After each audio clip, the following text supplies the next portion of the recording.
પાટણના ચાણસ્મામાં જે પ્રમાણે પાટણ પોલીસે કાયદો હાથમાં લીધો અને કાયદાની કોઈ અદાલત કોઈ પણ વ્યક્તિને દોષિત ઠેરવે એની પહેલા સરઘસ કાઢીને બેરહેમીપૂર્વક અમાનવી રીતે જે પ્રમાણે લોકોને માર્યા છે હું સખત શબ્દોમાં ટીકા કરું છું.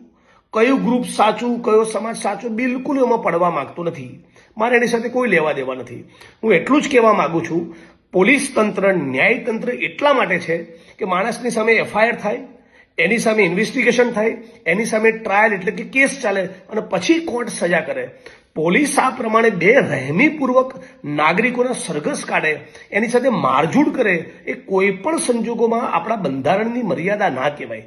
હું માગણી કરું છું, જે પણ કસૂરવાર આમાં છે એની સામે પ્રોપર ઇન્વેસ્ટિગેશન થવું જોઈએ. બીજું, પોલીસના કોન્સ્ટેબલ, હેડ કોન્સ્ટેબલ, પીએસઆઈ, પીઆઈને ખાસ વિનંતી કરું છું કે તમારા જે સાહેબો છે ને એમના ગણિતો તો કમલમમાં અને ગાંધીનગરમાં સેટ થયેલા છે. એમના ચાળે ના ચડશો, એમના આદેશ અને સૂચના પ્રમાણે સરઘસના વરઘોડા ના કાઢો. તમે કાયદો હાથમાં ના લો. મેટર હાઈકોર્ટના સુપ્રીમમાં જશે તો તમને સસ્પેન્ડ કરશે ને તમને આરોપી બનાવશે. ઉચ્ચ અધિકારીઓને કંઈ નહીં થાય. એટલે હું માંગણી કરું છું કે સમગ્ર ગુજરાતની અંદર આ વરઘોડા કાઢવાવાળું કલ્ચર કાયમ માટે ખતમ થવું જોઈએ. આ પ્રમાણે પોલીસનો કાયદો હાથમાં લેવાનો કોઈ અધિકાર બનતો નથી.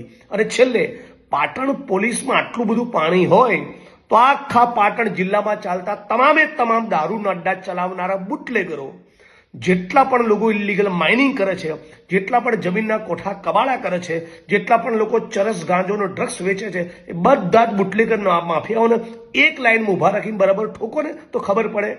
બુટલેગરોને તમારે છાવરવા છે અને એક ગ્રુપ બીજા ગ્રુપ સાથે અથડામણ કરે તો તમારે કાયદો હાથમાં લેવો છે. આ કોઈ પણ સંજોગોમાં ચલાવી લેવું જોઈએ નહીં.